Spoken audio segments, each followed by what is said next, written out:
Hello everyone, আসসালামু আলাইকুম। সবাই কেমন আছেন? আশা করছি আল্লাহর রহমতে ভালোই আছেন। আমরাও ভালো আছি, আলহামদুলিল্লাহ। আমি জুবাইদাস ব্লগিং এর জুবাইদা। সবাইকে ওয়েলকাম করছি নতুন দিনে নতুন আরো একটি ব্লগ ভিডিওতে। আশা করছি বরাবরের মতো আজকের ভিডিও ভালো লাগবে সবার কাছে। ভালো লাগলে অবশ্যই একটা লাইক দিয়ে দিবেন, বেশি বেশি কমেন্ট করবেন, শেয়ার করবেন।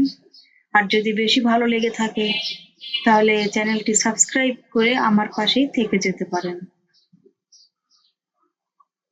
ভিডিওটা শুরু করেছি আজকে সকালের নাস্তা থেকে। মা ছেলে নাস্তা করে নিচ্ছি। মাহির আব্বুকে নাস্তা বানিয়ে দিয়েছি, খেয়ে অফিসে চলে গিয়েছে। আর আমি আর আমার ছেলে নাস্তা করে নিচ্ছি। অনেকদিন পর মা ছেলে একসাথে নাস্তার টেবিলে, ভালোই লাগছিল। খুব ভালো একটা মোমেন্ট ক্রিয়েট হয়েছে। আমরা মা ছেলে অনেক গল্প করি আর খাওয়া দাওয়া করি, সেটা লাঞ্চ টাইম হোক বা অনেক সময় বিকেলের নাস্তার সময় হলেও আমরা গল্প করি আর সেটা ফিনিশ করি। তো সকালে নাস্তা করছি আমার ছেলের প্রিয় একটা খাবার, বেগুন ভাজা আর রুটি। সে খুব পছন্দ করে। তো আজকে বেগুন ভাজা রুটি বানিয়েছি। আর মাহির আব্বু তো ভুলেও বেগুন ভাজা দিয়ে রুটি খাবে না। কারণ সে যদি বেগুন খায়, তো দেখা যাচ্ছে একটা বেগুনের অর্ধেকটা হয়তোবা নিবে, এরকম। আর তার জন্য রেগুলার ডিম থাকে, পেঁয়াজ মরিচ দিয়ে ভেজে দিই। আমার ছেলে আবার পেঁয়াজ মরিচ খায় না, তাকে এমনিতে লবণ আর গোলমরিচ দিয়ে ভেজে দিই, এরকম। আর সাথে সেমাই ছিল, এটা দিয়ে আমরা সকালে নাস্তাটা করে নিয়েছি। তো মা ছেলে দুইজন মিলে নাস্তাটা করলাম। এখন তো কফি খাবো। চা কফি এটা তো থাকতেই হবে নাস্তার পাশাপাশি। তো ছেলের কোচিং আছে, কিন্তু কোচিং সে যায় না, কারণ পরীক্ষার সামনে। বললো যে মা এখন তো একদমই পরীক্ষা সামনে চলে এসেছে, তো এখন আর কোচিং এ না যাই, এখন বাসায় একটু পড়াশোনা গুলো শেষ করি, কিছু কিছু বাকি আছে। তো এই জন্য আর কি ছেলেকে পেয়েছি, একসঙ্গে নাস্তা করলাম। তো এই আর কি, স্কুল আছে, স্কুলে যাবে, তো তার জন্য তো রান্না বান্না অবশ্যই আমাকে করতে হবে। তো নাস্তা করে আবার দুপুরের রান্নায় যদিও চলে যাব। তো ভাবলাম আগে কফিটা খেয়ে নিই। ছেলেকেও মাঝে মাঝে কফি দেই, কারণ আমি তো খুবই কফি লাভার, খুব পছন্দ করি। ছেলেকে মাঝে মাঝে দিই। আর যেহেতু এখন একটু ঠান্ডার প্রবলেম আছে, তো এই জন্য বেশিরভাগ আদা লবঙ্গ এগুলোর চা বেশি দেওয়া হয় মধু দিয়ে। ও মধু দিয়ে আবার লাল চাটা খুব পছন্দ করে। তো আজকে আর অত ঝামেলা করলাম না, ভাবলাম যে দুইজনেই আজকে কফিটা খেয়ে নিই।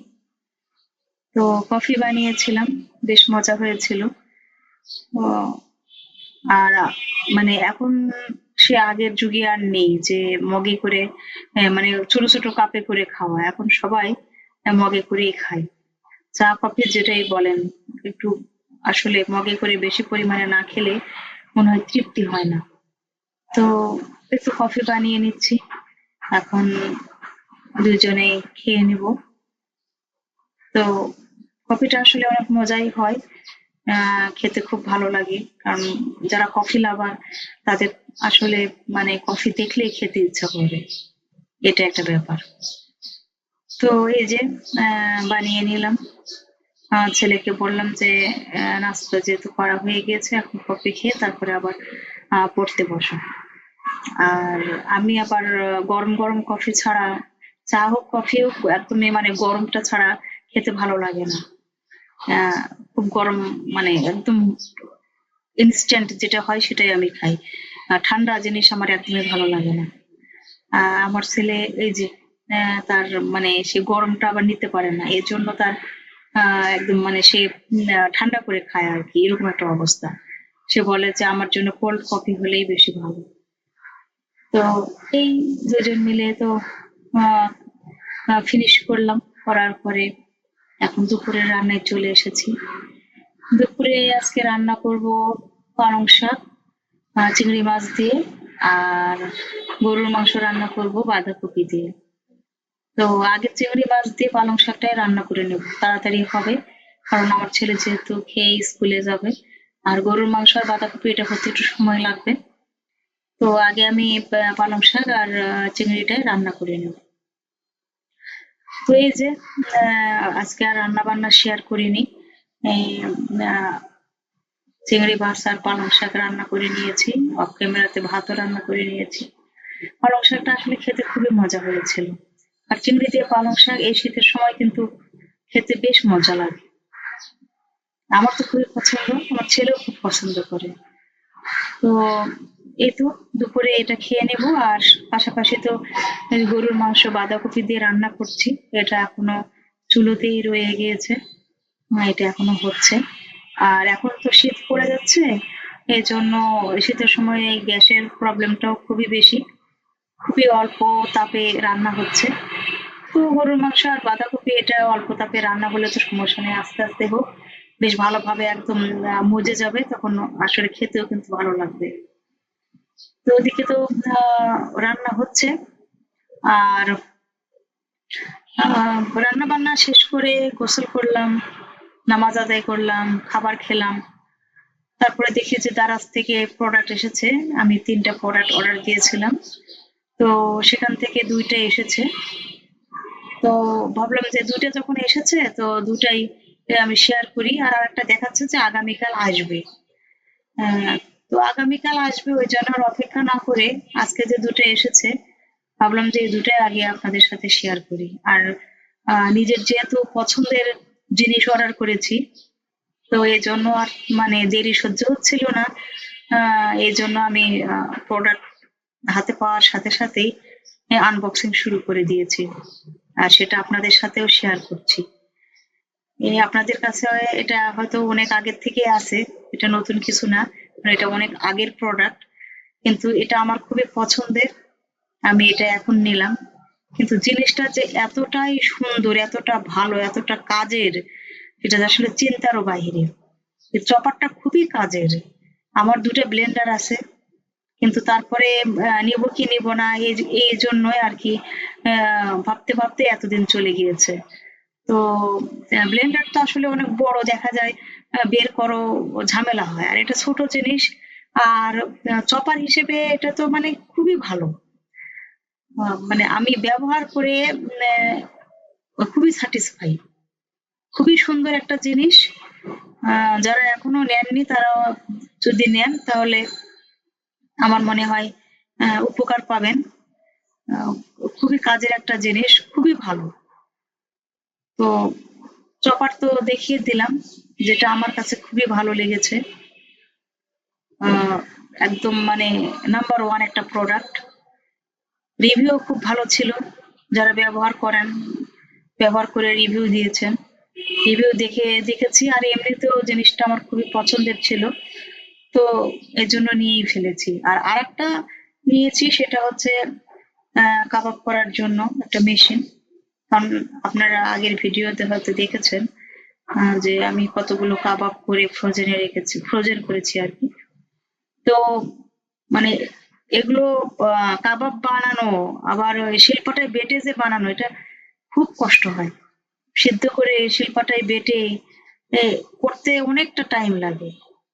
তো ভাবলাম যে কাবাবের একটা মেশিন নিয়ে নিই, এখানে সব ধরনের কাবাবই করা যাবে। তো এর জন্য এটা অর্ডার দিয়েছি। দেখি এটা যখন ব্যবহার করব তখন তো আমি আপনাদের সাথে অবশ্যই শেয়ার করব জিনিসটা আসলে কতটা কাজের। তো চেষ্টা করছি যে আস্তে আস্তে যেগুলো প্রয়োজন সেগুলো সবই কিনে নেওয়ার, কারণ এই জিনিসগুলো আসলে খুবই দরকারি। দেখেন, দেখে তো মনে হচ্ছে যে খুবই ভালো হবে। এখন কাবাবটা যখন করব তখন আসলে কতটা ভালো হবে তখনই আসলে আপনাদের সাথে শেয়ার করতে পারবো। তবে আশা রাখছি ভালোই হবে। এই 2টা প্রোডাক্টই আমার হাতে এসে পৌঁছেছে, এজন্য আমি 2টা আপনাদের সাথে শেয়ার করলাম। আর এই যে আরো যে প্লাস্টিকের যে জিনিসগুলো দিয়েছে, এগুলো কোথায় কোথায় কিভাবে সেট করতে হবে সেগুলো করেও আমি আপনাদেরকে অবশ্যই দেখাবো। তো এগুলো তো অবশ্যই কাজের জিনিস, এর জন্যই দিয়েছে। তো নিচে এগুলো সেট করব, সাইডে সেট করব, করে আপনাদের সাথে শেয়ার করব। তো এই দুটা জিনিসই আমি নিয়েছি। আর একটা জিনিস যখন কালকে আসবে তখন সেটাও আমি আপনাদের সাথে শেয়ার করব। আশা করছি মানে সবাই পছন্দ করবেন। আমার তো খুবই পছন্দ হয়েছে দুটা জিনিসই, খুবই কাজের। আহ, দেখতেও সুন্দর, আর ব্যবহার করতে অবশ্যই ভালো হবে। আহ, সবকিছু রিভিউ দেখেই আমি নিয়েছি, আশা করছি ভালোই হবে। তো আগামী দিন যে প্রোডাক্টটা আসবে সেটাও আমি আপনাদের সাথে শেয়ার করব। আর সেই আগামী দিন হচ্ছে এই যে চলে এসেছে, এটা পরের দিনের ভিডিও। পরের দিন যেহেতু এটা চলে এসেছে, ভাবলাম যে আপনাদের সাথে শেয়ার করি। খুবই মানে প্যাকেজিংটা দেখেন, জিনিসটা খুব একটা মানে হেভি বা অন্য কিছু আহামরি কিছু তা কিন্তু না, আহামরি কিছুই না, কিন্তু তার প্যাকেজিংটা এত সুন্দর, মানে এই সেলার আসলেই ভালো। খুব সুন্দর করে প্যাকেজিং করে দিয়েছে দেখেন, হালকা একটা জিনিস কিন্তু প্যাকেজিংটা মারাত্মক, আমার কাছে খুবই ভালো লেগেছে। আহ, আমি পুরোটাই দেখাচ্ছি আপনাদের যে আমি কিভাবে খুললাম। আমার কাছে ভালো লেগেছে, এর জন্য পুরোটা ভিডিও আমি রেখে দিয়েছি। প্যাকেজিংটা আমার খুবই ভালো লেগেছে। তো খুব যত্ন সহকারে জিনিসটা পাঠিয়ে দিয়েছে। আহ, দেখে বুঝতে পারছেন হয়তোবা উপরের হালকা ছবি, যে জিনিসটা আসলে কি হতে পারে। তো এই যে সুমন্তর সু করে বের হয়ে যাচ্ছে এখন আমার খুব সুন্দর একটা প্রোডাক্ট, যে জিনিসটা ছাড়া কারোই মানে এর মধ্যে যেটা থাকবে সেটা ছাড়া কোনো বাসাতে চলে না, মানে ওটা লাগবেই। এই যে সেই প্রোডাক্ট, কি লেখা আছে দেখেন, এগ ডিসপেন্সার, মানে ডিম ছাড়া কারো বাসায় তো চলে না, চলবে না। তো যেহেতু ডিম প্রচুর পরিমাণে লাগে, আর এখন তো শীতকাল, শীতকালে তো ডিম বাইরে রাখলেও কোনো সমস্যা নেই। আর ডিম যখন আমরা কিনি তখন দেখা যায় 2 ডজনের নিচে তো কখনো কিনি না, পারলে তো মানে 4 ডজন 5 ডজন এভাবেও কেনা হয়। তো ডিম যেহেতু প্রচুর পরিমাণে লাগে সেহেতু ডিমের কোনো হিসাব নেই। 2 ডজন নিয়ে এসেও দেখা যায় যে 1 সপ্তাহ যাওয়াটাই কঠিন হয়ে যায়। এই জন্য ফ্রিজে তো রাখবোই, আর সবসময় ব্যবহারের জন্য বাইরে যে ডিম রাখবো, এই জন্য আমি এটা নিয়েছি। জিনিসটা খুব বেশি হালকাও নয়, খুব বেশি ভারীও নয়, একদম পারফেক্ট। প্যাকেজিংটা খুবই সুন্দর ছিল, আমার কাছে খুবই ভালো লেগেছে। দেখেন অনেকটা সুন্দর না, মানে আমার কাছে খুব মানে পছন্দের একটা জিনিস। আশা করছি আপনাদেরও ভালো লাগবে। তো এই আর কি, ডিমটা যখন ডিম আমি রাখবো তখন তো অবশ্যই দেখাবো যে আমি কিভাবে রাখলাম। তো ছবিতে দেখে তো বুঝতে পারছেন যে ডিমটা কিভাবে রেখেছে। আমার মনে হয় সবার বাসাতেই প্রচুর পরিমাণে ডিম লাগে, আর এই ডিমের এই র্যাকটা আসলে সবারই দরকার, খুবই কাজের একটা জিনিস।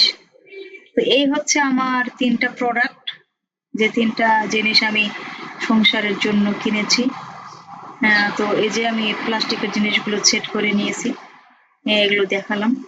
এই যে নিচে এটা এক জায়গায় সেট করে তারপরে উপরে মাংস কাবাব টাবাবের জন্য যা দিব দিয়ে তারপরে এভাবে হাত দিয়ে ঘোরাবো, ইনশাল্লাহ ভালো হবে। আমার কষ্টের দিন শেষ, চেষ্টা করছি সামনে আরো অনেক কিছু কেনার, দেখা যাক কি হয়, আল্লাহ ভরসা। তো সবাই দেখতে থাকেন আর সবাই ভালো থাকবেন, আমাদের জন্য দোয়া করবেন। আজ এ পর্যন্তই, আল্লাহ হাফেজ।